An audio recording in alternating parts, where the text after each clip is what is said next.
Welcome to Discovering the Ancient Paths. I am Pastor Mark Biltz of El Shaddai Ministries. We meet every Saturday morning in Tacoma, Washington from 10 a.m. to 12:30. One of the most exciting things we do is to look at the New Testament through the lens of the culture during the very days of the Messiah. We also go through the Torah, or the first 5 books of Moses, throughout the entire year, dividing it into 52 sections, so over the year, all 5 books are covered. Remember after the resurrection, on the road to Emmaus, how the disciples' hearts were burning as Jesus opened up the Old Testament to them in ways they had never seen. That's what we do every week. Join us on the journey of your life right here at El Shaddai Ministries, meeting every Saturday morning right here in Tacoma, Washington from 10 a.m. to 12:30. We'll see you there. All right, our Torah portion this morning is from Exodus 27, verse 20 through chapter 30, verse 10, and it is Tetzaveh, which means you shall command. And so here we find God telling Moses in verse 20, and you shall command the children of Israel that they bring you pure oil, olive, beaten for the light, to cause the lamp to burn how long? Okay, so the lamp had to always be kept burning in the tabernacle of the congregation without the veil, which is before the testimony. And it says that Aaron and his sons shall order it from evening to morning before the Lord. And it's to be a statute for how long? To their generations on the behalf of the children of Israel.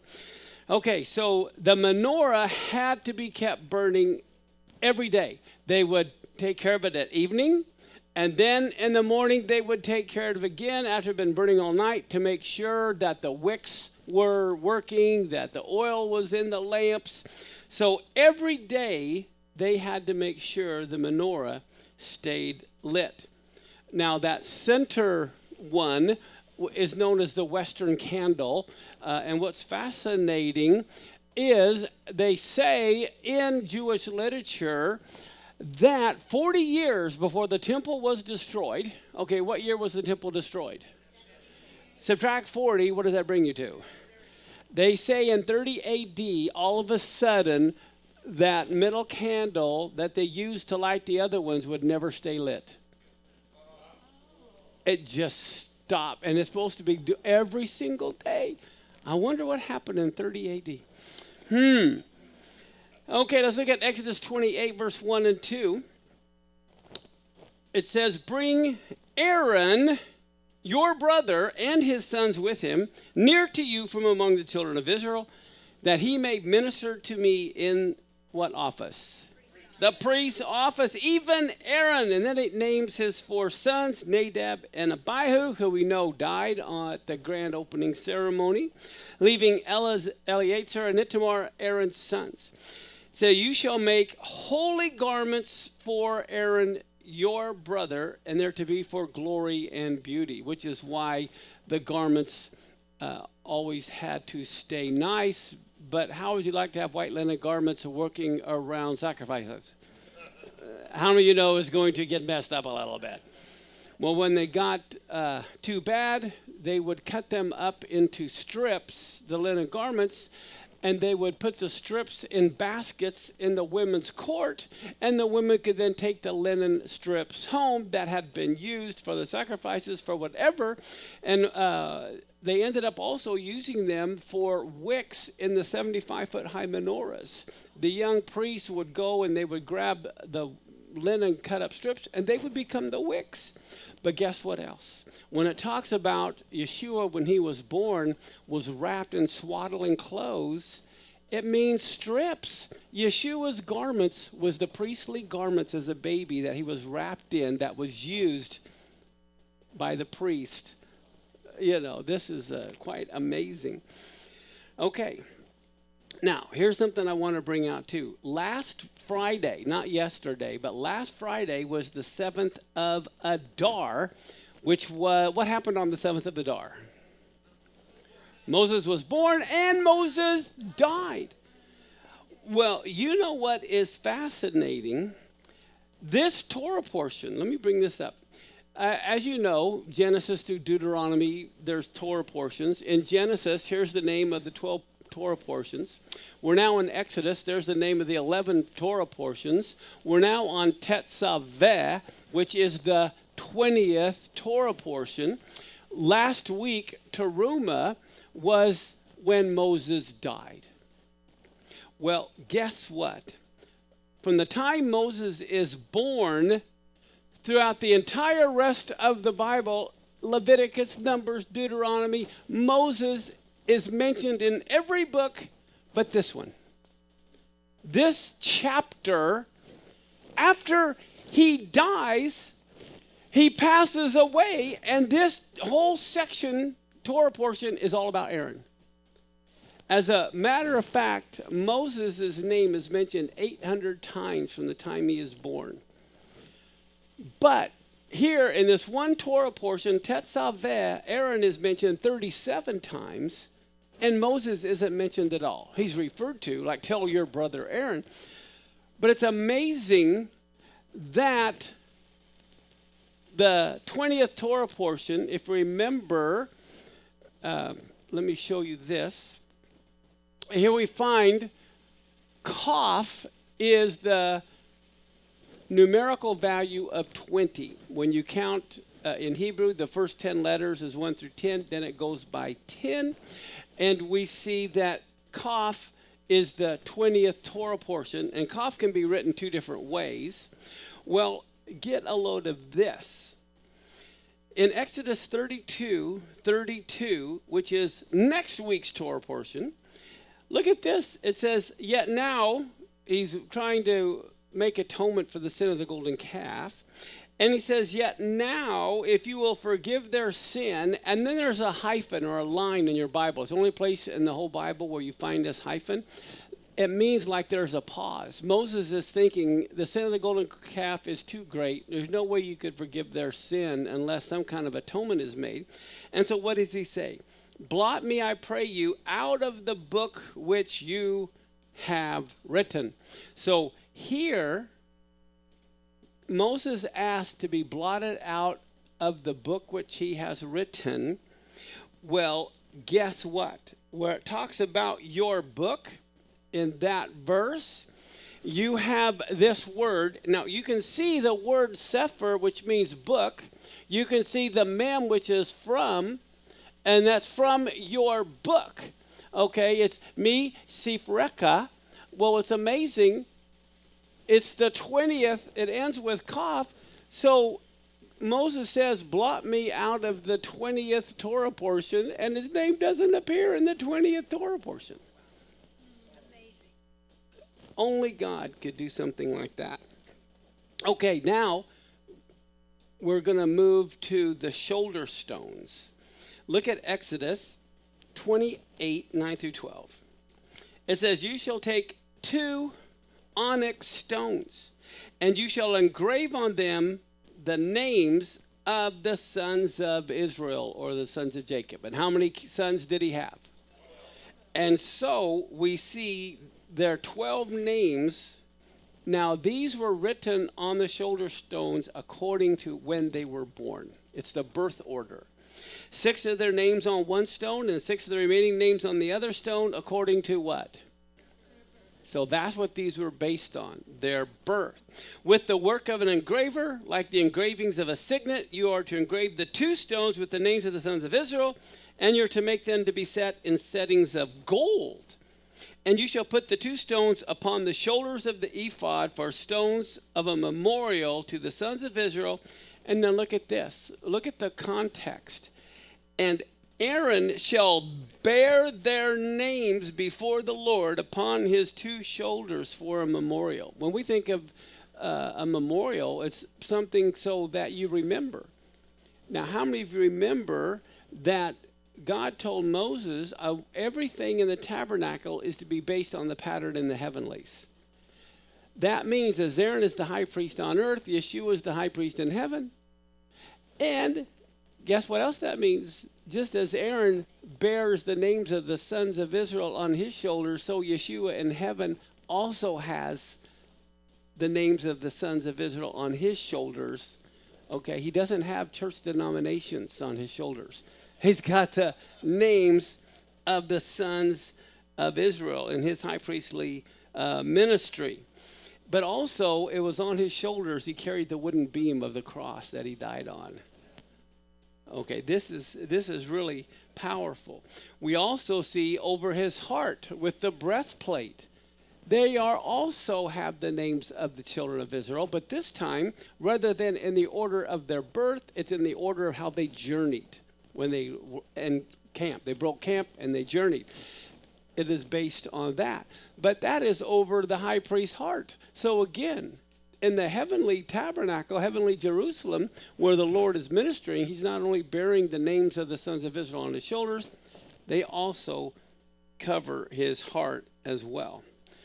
But here's what's so sad. Oh, that reminds me of something else.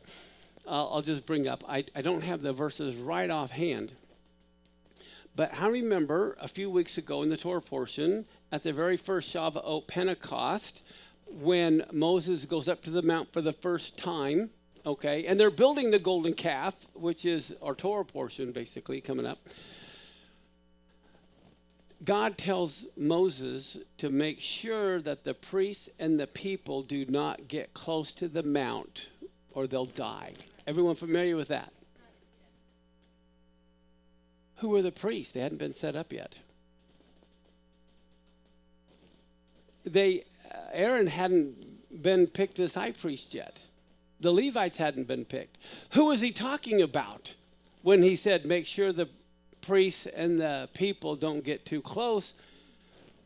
Well, what's fascinating, that was one of the questions that I was emailed a couple weeks ago. Hey, okay, who were they then? Well, in that same chapter, you look at the first few verses, God tells all of Israel that you are to be priests to me. And so, but then you had the Erev Rav. You had the other people. But so anyway, so I think it's interesting, though, that the people blew it and Aaron was the chief one, because if you remember, Moses had written all the law in the book, gave it to Aaron before he went up, and he said to everybody, if you have any questions, go to Aaron. He's got the book. But what happened? Listen to this. Little does Aaron know how at the very moment in time, at that very moment, God is awarding him the role of the high priesthood, telling Moses he's going to be the high priest, okay? Here, Aaron is allowing the people to promote him into that position instead and have him make a golden calf.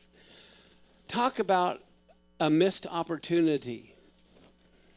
The Torah portion is all about him, and instead of him waiting for God's timing, he, like Saul, follows and obeys the people. Okay, what do we find in Exodus 28:15?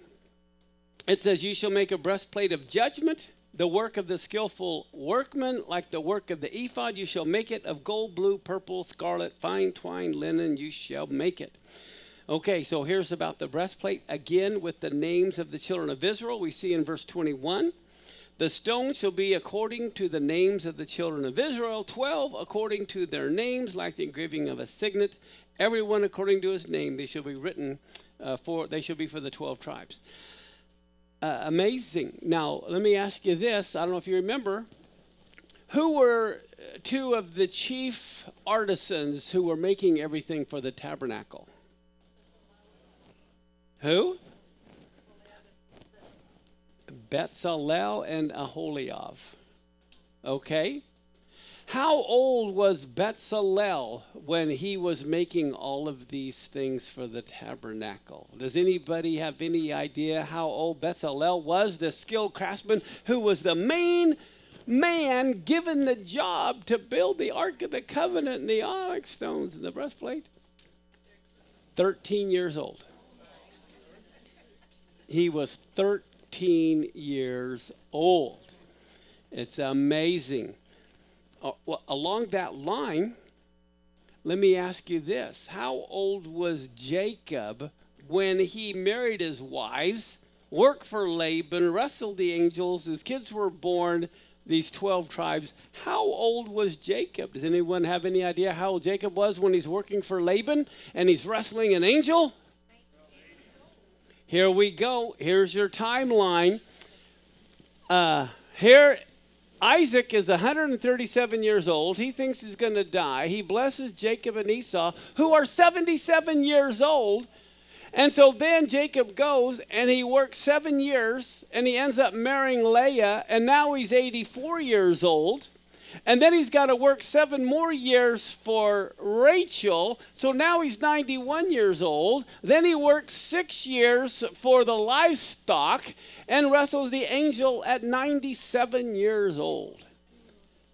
Can you imagine a 97-year-old man wrestling an angel all night and getting the best of him? That is something else. Okay, let's go on. Exodus 29, verse 19 and 20. Then he says, you're to take this other ram, and Aaron and his sons, and you to lay, and his sons shall lay their hands on the head of the ram. So when you see the high priest and his sons laying their hands on the head of the ram, what they're doing, they're transmitting, in one sense, their essence onto the ram. But what happened before that, all the people lay their hands on the priest. And so they're transferring their essence to the priest, and then the priest transfer it to the animal, and the animal is then sacrificed. And I think it's interesting. This is at the dedication ceremony, and it talks about then they're to take part of the blood and put it on the tip of the right ear of Aaron and on the tip of the right ear of his sons, then on the thumbs of their right hands and on their big toes, on their right foot, and then throw the rest of the blood against the sides of the altar. Can you imagine what a ceremony going on? So what's the point? Okay, I believe that the right ear or the ear is so that they hear from God. The right thumb, so they're working for the Lord. The big toe of the right foot, their walk is going to stay pure. And what is amazing is that same day, Nadab and Abihu die because their walk isn't right. Now, look at this in Exodus. This is 29, verse 38 and 39. It says, now this is that which you shall offer on the altar, 2 lambs of the first year, day by day, what?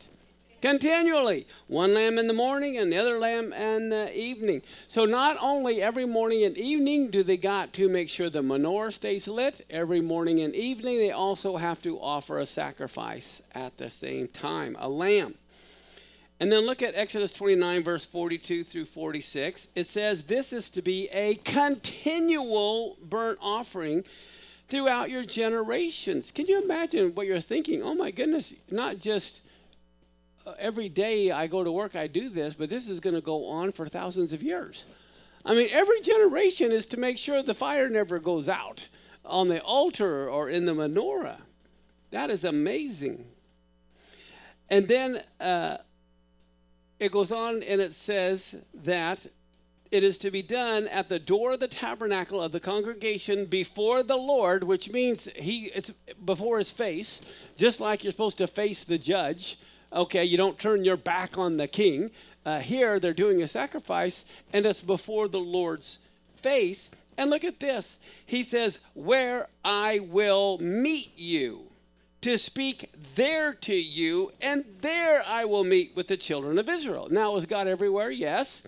But guess what? He's not going to meet you everywhere. He is going to meet you at a certain time, at a certain place. This is what this is saying. Not that God isn't the other places. But again, just like he said, I can't dwell with you in Egypt. We talked about last week. You got to get out of Egypt because I don't dwell in an unholy vessel, in an unholy place. So I'm taking you to a holy set apart place, and that's where I will meet with you. And he says, the children of Israel and the tabernacle will be sanctified by my glory. I will sanctify the tabernacle of the congregation, the altar. I'll sanctify Aaron and his sons to minister to me in the priest's office. And I will dwell among the children of Israel. I'll be their God, and they'll know that I am the Lord their God that brought them out of the land of Egypt, that I may dwell among them. I am the Lord their God.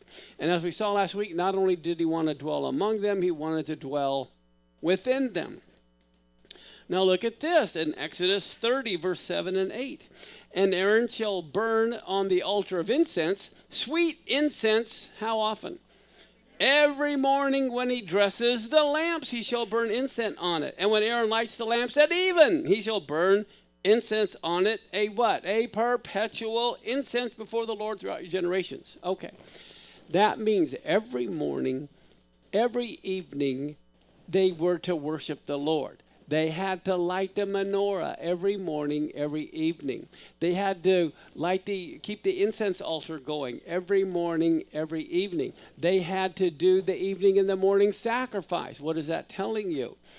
It's okay to worship on Sundays. It's okay to worship on Mondays, Tuesdays, Wednesdays, Thursdays, Fridays, and Saturdays. So don't get on people's cases. If they worship on Sunday, there's nothing wrong with that. What did God? The temple was here. We do it every day. It just doesn't make them the Sabbath. Okay? So this is where we have to make sure we honor people that are doing what they're doing. There's nothing wrong with what they're doing, but they still can keep the Sabbath separate. Okay. Here's the other thing. How many of you know incense is likened to our prayers? That's what it says, which means our prayer life should also not be some random scattering of half-breathed prayers during our busy day, but we should try to establish a daily time of prayer, even if it's a short time, okay? Because what we're doing by our prayer time is recognizing God's presence. He wants to dwell with us. Okay, and plus we also recognize his authority. He told us to do something, and we're doing it. Let's look at Exodus chapter 30, verse 10. It says, Aaron shall make atonement on its horns once a year with the blood of the sin offering of atonement. He shall make atonement for it once in the year throughout your generations. It is most holy to the Lord. And then in Exodus 30, 11 through 16, the Lord says to Moses, look at this, when you take the census of the people of Israel, each shall give a ransom for his life to the Lord when you number them, so that there be no plague among them when you number them. How many of you know God does not want his people numbered? Okay, so what they do, they would number coins, or they would number something else, because the devil wants you to think you're just a number. God wants you to know you are much more valuable than just a number. It says, each one who is numbered in the census is to give half a shekel according to the shekel of the sanctuary, and half a shekel is an offering to the Lord. Everyone who's numbered, and it's only from 20 years old and upward, they're to give an offering. And look at this, the rich shall not give more, and the poor shall not give less than the half a shekel. Now, the purpose of this half shekel was for maintenance, just like you get taxed to have the roads and the schools kept going. This half shekel tax was to keep the tabernacle, functioning. That's what it was for. And then it says, you shall take the atonement money from the people of Israel, and you're to give it for the service of the tent of meeting, that it may bring the people of Israel to remembrance before the Lord, so as to make atonement for your lives. So I think that's interesting. The concept is, whenever you bring your offering, the Lord goes, oh yeah, I remember you. It's almost like the Lord is watching as we're bringing our offerings. Oh, I remember you, and I remember you. Okay, as a matter of fact, how many of you have been to Israel? How many have been to Capernaum? Here we are. Here's a picture of Capernaum. Now, this white synagogue is built 300 AD, CE, whatever you want to call it, but it is built directly on top of some black stone, which was the actual synagogue Yeshua was in. The foundation is still there to this day. Those that have been with us in Capernaum, they always would build synagogues on top of each other, and they always faced Jerusalem. And this is the north end of the Galilee, looking south toward Jerusalem. And then you'll see the Sea of Galilee there. Now, these things, all of this here is the ancient couple thousand-year-old walls, homes. And under this brand new facility, they covered and protected what was Peter's house. And so that is where Peter lived. It's in that area there. And he was right next to the Sea of Galilee. Okay, he's a fisherman and he wants to be right there on the Sea of Galilee. Now, with this in mind, look at Matthew chapter 17, verse 24 through 27. It says, when they were come to Capernaum, those that received the half shekel, okay, they're talking about for the maintenance of the sanctuary, came to Peter and said, hey, doesn't your teacher pay the half shekel? And he said, yeah. And when he came into the house, Yeshua spoke first to him, saying, what do you think, Simon, the kings of the earth? From whom do they receive toll or tribute? From their sons or from strangers? And when he said from strangers, Yeshua said to him, therefore the sons are free. But lest we cause them to stumble, why don't you go out to the sea, throw in a hook, take up a fish, the first one that comes out, and when you've opened its mouth, you're going to find a whole shekel. And take that and give it to them, one for me and half shekel from each of us. Well, what's fascinating? Most Christians don't realize when they're reading this is telling us the date of when this happened. Because Nisan 1 is the beginning of the religious year, and the half shekel was always collected in the month of Adar, the last month. So when we're reading this, we're reading about the half shekel. We also know the time frame that this event literally took place right now.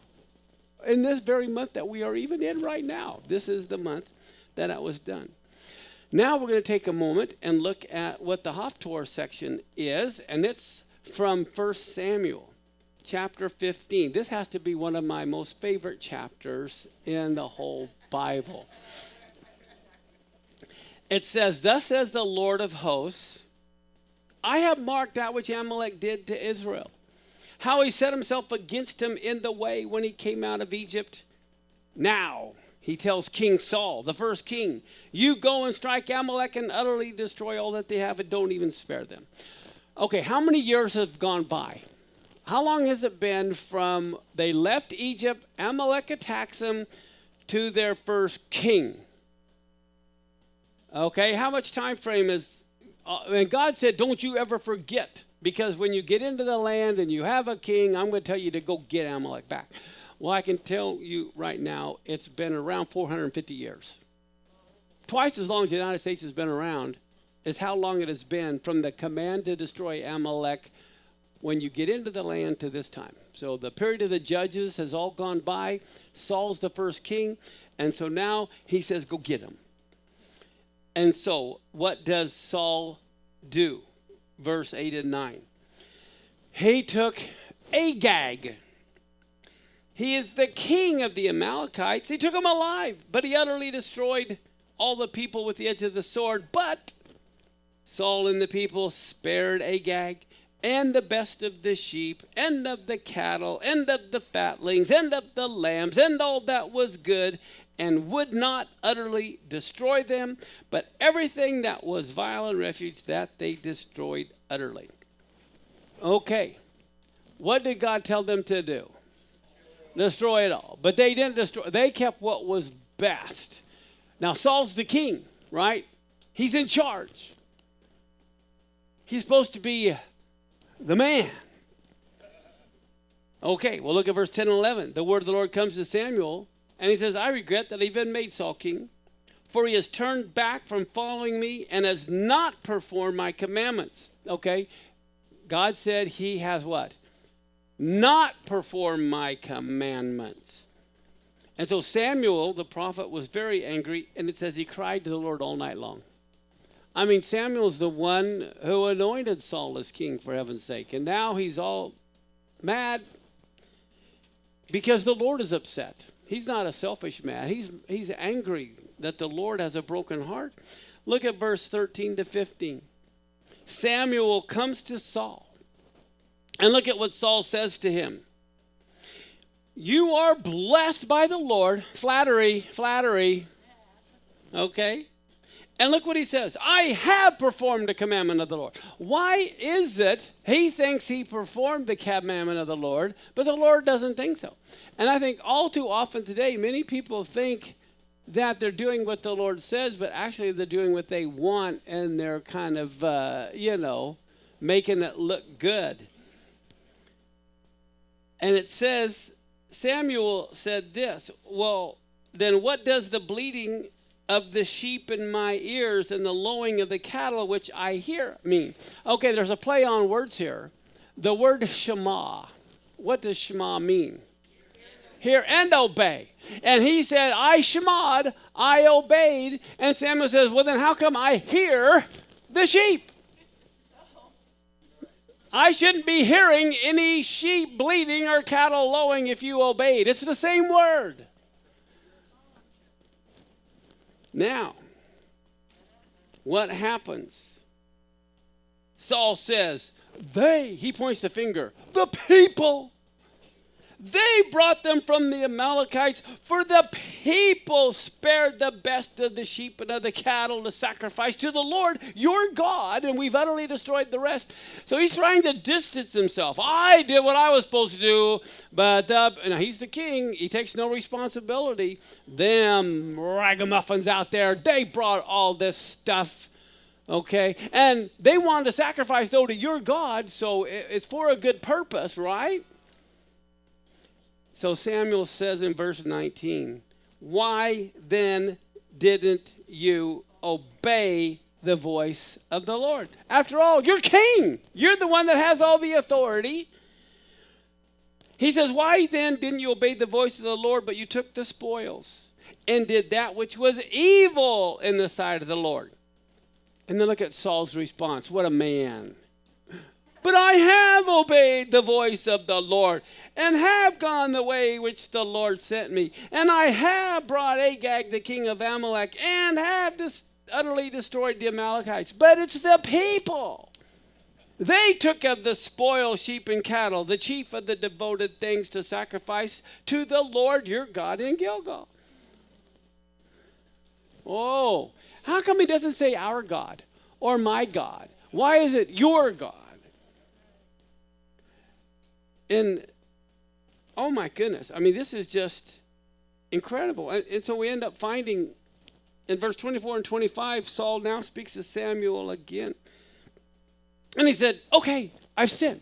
But you know, it's interesting. There's like 10 different Hebrew words for sin, depending on the level of the transgression. And he says it's a little thing. Okay, I missed the mark. This is a little sin. This isn't a grave sin. This isn't a big sin. For I have transgressed. Okay, that's a little bit stronger, but it's nowhere the depth of the transgression of the commandment of the Lord.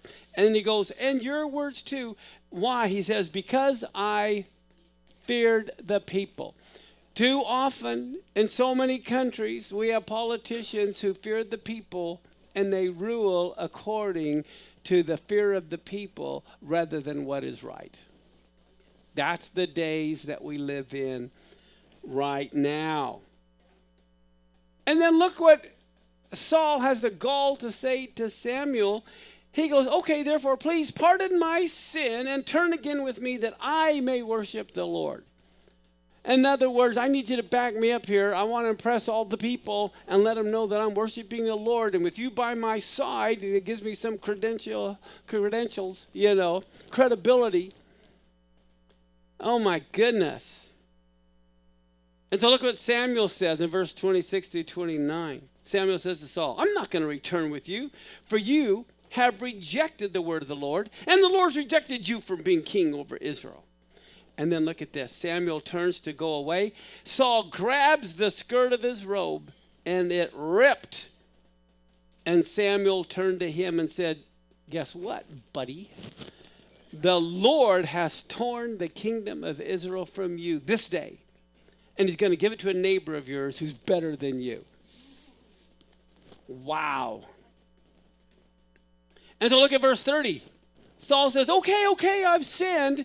Yet please honor me now before the elders of my people, not God's people. And he wants to be honored. He could care less about God's honor, that he's just totally ripped to shreds God's honor. He's concerned about his honor, how he appears before the people. Wow. Come back with me that I may worship the Lord your God. This is amazing. Look at Deuteronomy 25:17, which happened 450 some years earlier. God tells Israel, remember what Amalek did to you on the way as you came out of Egypt? How he attacked you on the way when you were faint and weary? Cut off your tail, those who were lagging behind you. He did not fear God. You know what? Neither did Saul. He feared the people. Therefore, when the Lord your God has given you rest from all your enemies in the land that the Lord your God has given you for an inheritance to possess, you are to blot out the memory of Amalek from under heaven, and don't you forget it. Wow. That is amazing. Well, guess what? This is something that is mind-blowing. Let's go back to 1 Samuel 9, verse 1 and 2. It says, there was a man of Benjamin whose name was what? Kish. He was the son of Abiel, the son of Zeror, the son of Bechorath, the son of Aphiah, the son of a Benjamite, a mighty man of valor. And this man named Kish has a son whose name was what? Okay, so Saul, the first king's dad, was Kish. Okay, let's jump over this last few days. Where we're at right now is Purim, which is about the book of Esther. Esther. Oh, okay. And about Haman. All right. Look at this in Esther 2:5. There was a certain Jew in the citadel of Susha whose name was Mordecai, the son of Yair, the son of Shammai, the son of who? Oh my goodness, 400 years later, Mordecai is a direct descendant of Saul. And look at this in Esther 3:10. We see the king took a ring from his hand and gave it to Haman, the son of Hammedatha, the what?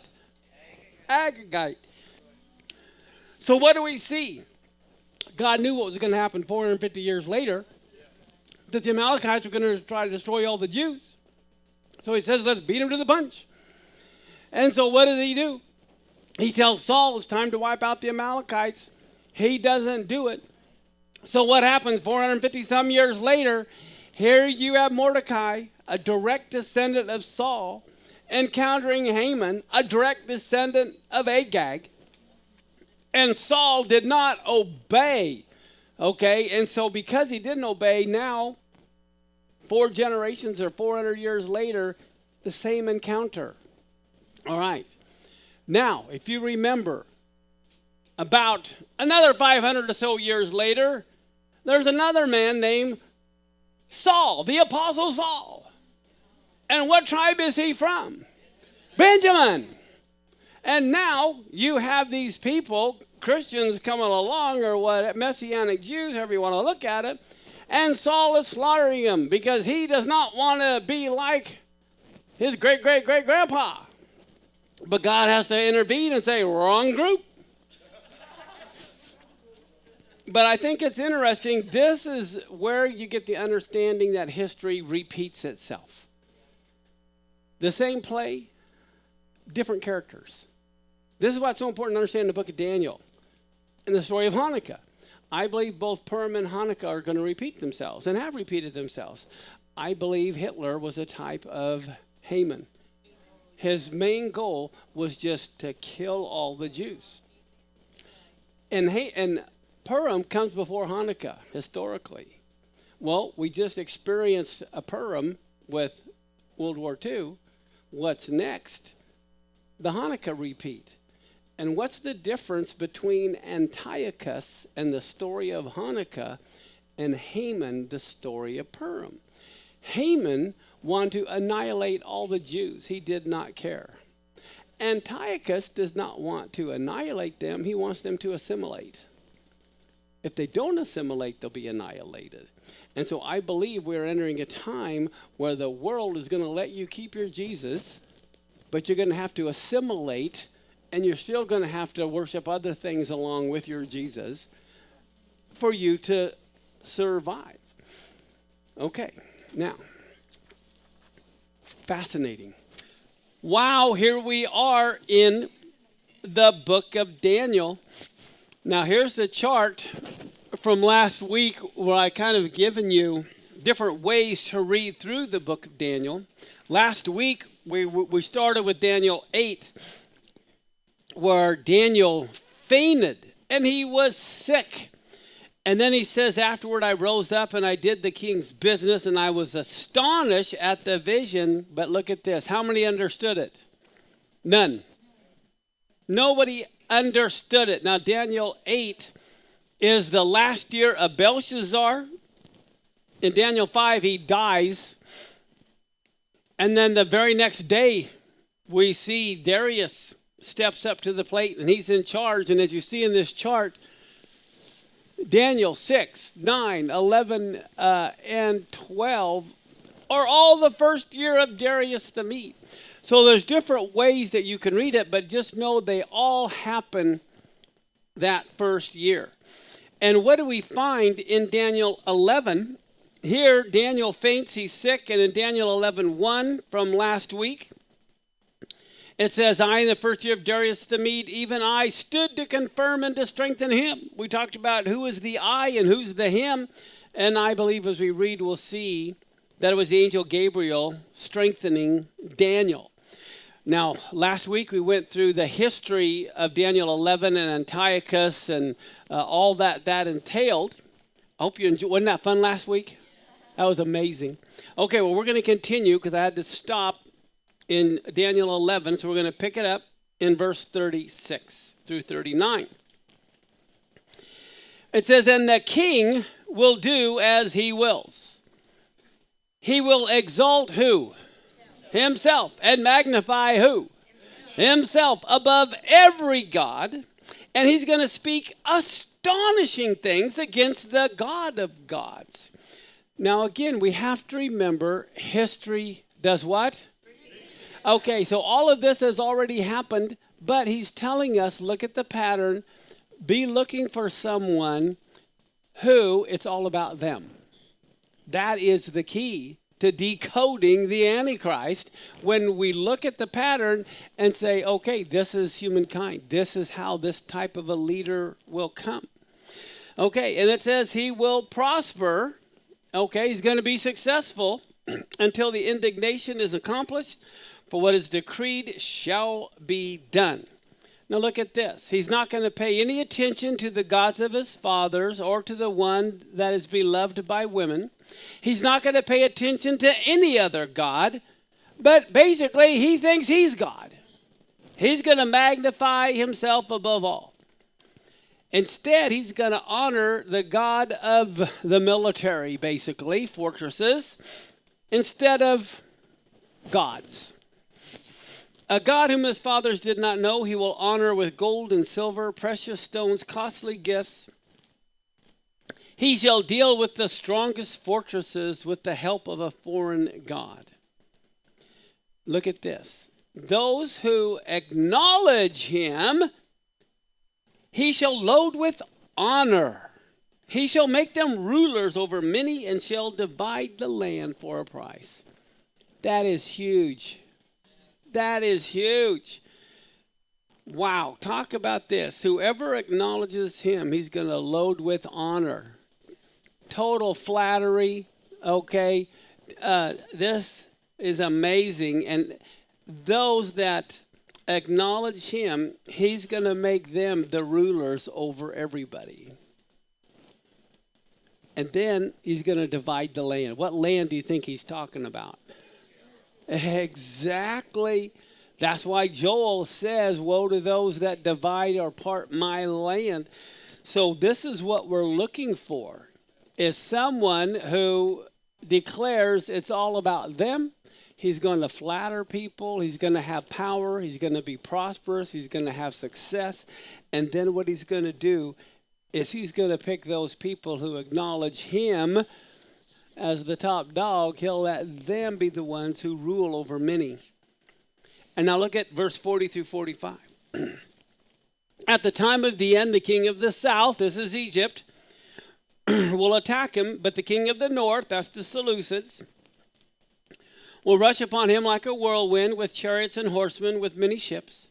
He'll come into countries and shall overflow and pass through. He'll come into the glorious land. Where's that? Israel. Tens of thousands will fall, but these will be delivered out of his hand. Edom and Moab and the main parts of the Ammonites, in other words, Jordan.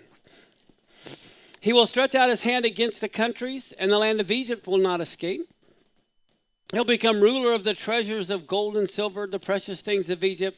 The Libyans and the Cushites will follow in his train, but news from the east and the north, will alarm him. And he will go out with great fury to destroy and devote many to destruction. Okay, so this says he doesn't care about people. He's going to destroy as many people as he can.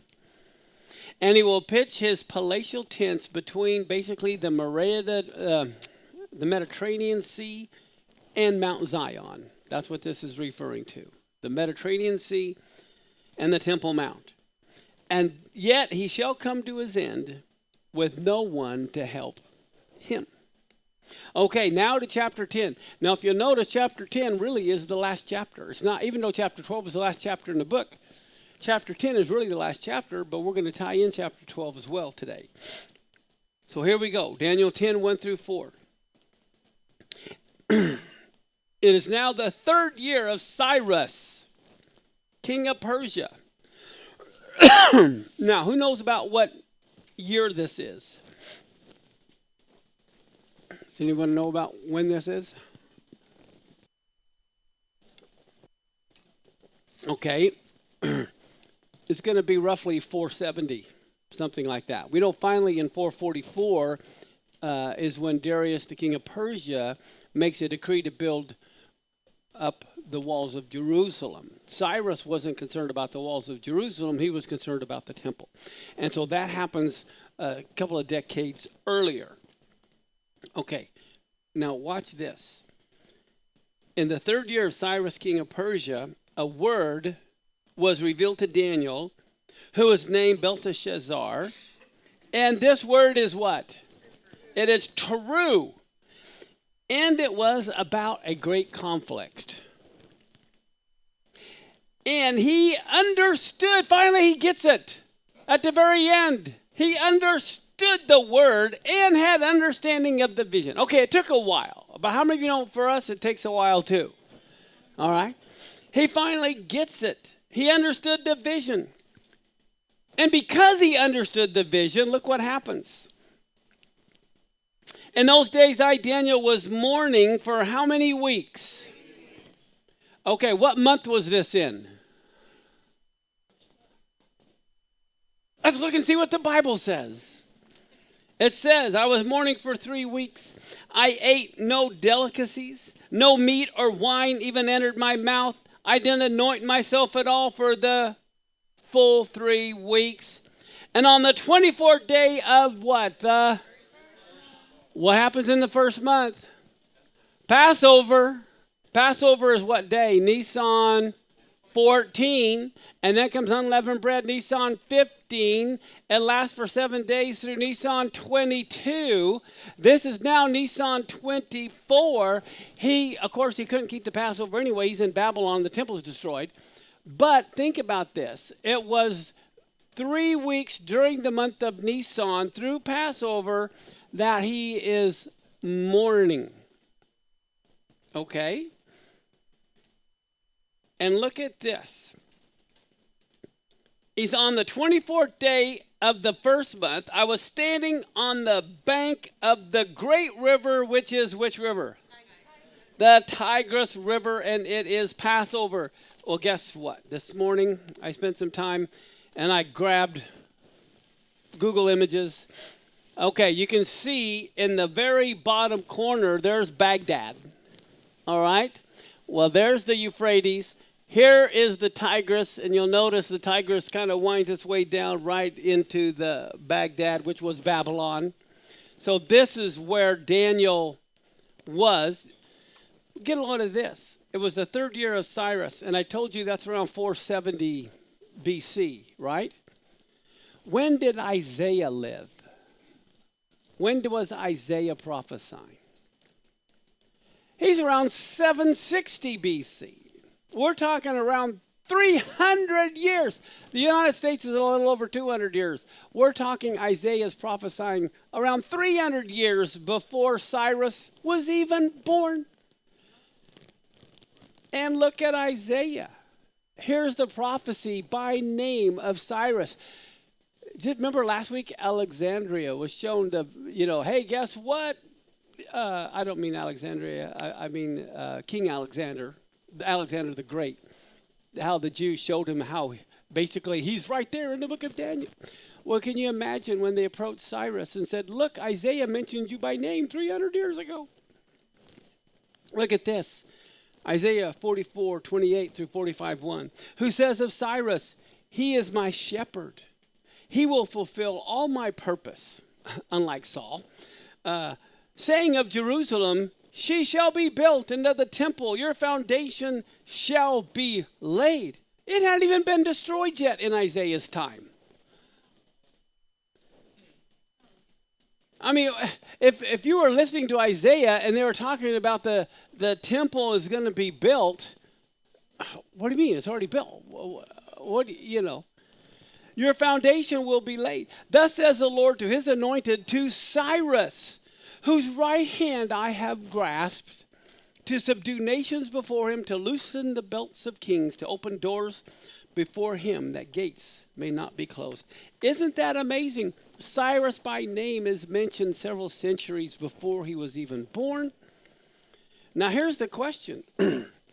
Why, in the third year of Cyrus, when Cyrus has already said, let everything be built in the first year, why is Daniel mourning? Does anyone know why he is mourning? Well, let's look at what the Bible says.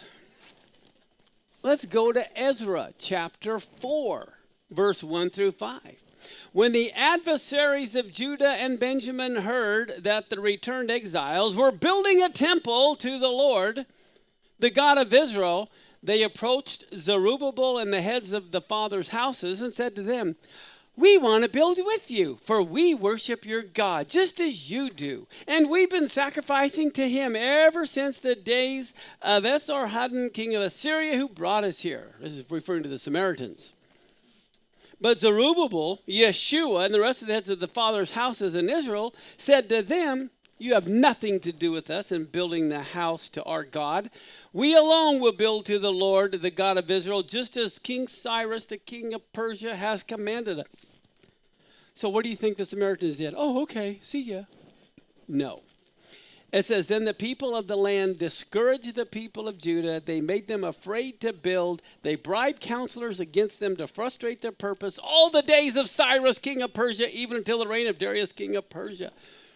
They say Cyrus revoked the permission to build the temple after he had said it was. And others say they frustrated the purposes so they couldn't get done. So by the third year of Cyrus, Daniel, seeing the temple has been stopped, they're not rebuilding it.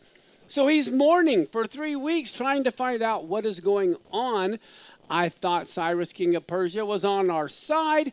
How come things aren't getting done? Now, how many of you know it was God's will that the temple be built? He told Isaiah several centuries before, Cyrus is the man that's going to do it. Well, guess what? The prince of Persia, and I'm talking about the spiritual prince of Persia, doesn't want the temple rebuilt. And how do you know today who's modern Persia? Iran. And we're having problems with Iran, okay? And believe me, they're the religious zealot in Islam, and they don't want a temple to be rebuilt either. So let's look at Daniel. Go back to chapter 10, verse 5 through 8. Daniel lifts up his eyes, and behold, there is a man clothed in linen. When you hear the word linen and the man clothed in linen, what role do you think this person has? a priest. He has a belt of fine gold from Uphaz around his waist. His body was like beryl, his face like the appearance of lightning. His eyes were like flaming torches. His arms and legs like the gleam of burnished bronze, and the sound of his words like the sound of a multitude. Can you imagine a voice that is like the roar of the ocean as it is speaking? And Daniel says, I alone saw the vision. The other guys that were with me didn't see the vision, but a great trembling fell upon them, and they fled to hide themselves. So I was left alone, and I saw this great vision, and no strength was left in me. My radiant appearance was fearfully changed, and I retained no strength. Who do you think this man clothed in linen with eyes like flaming torches and arms and legs like bronze might have been? Yeshua. Well, let's look at Revelation. Let's look at what John sees in chapter 1. Well, let's going to combine verse 12 and 15.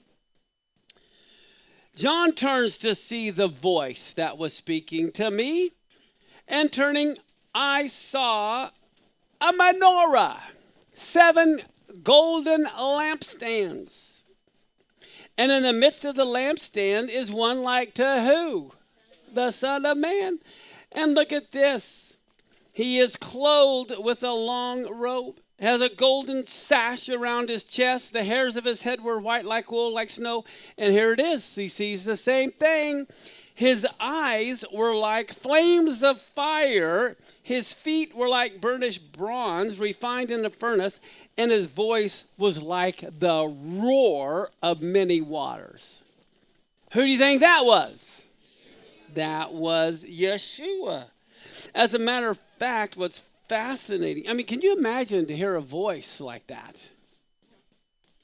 I think when he calls down from heaven, hello, do you hear me now? People are going to hear. Look at Ezekiel 1, 26 to 28. Ezekiel also has a vision, and he sees on the top of the arch, which was over their heads, was the form of a king's throne, like a sapphire stone, and on the form of the seat was the form of a man seated on it on high. I wonder if that might be the Messiah. Thank you for joining with us. We hope you learned something new today. Please partner with us in fulfilling the scriptures about taking God's Torah to the nations. You can watch this whole program for free, along with all of our other archive programs right from our website link shown below. We hope to see you soon at our location right here in Tacoma, Washington. See you soon.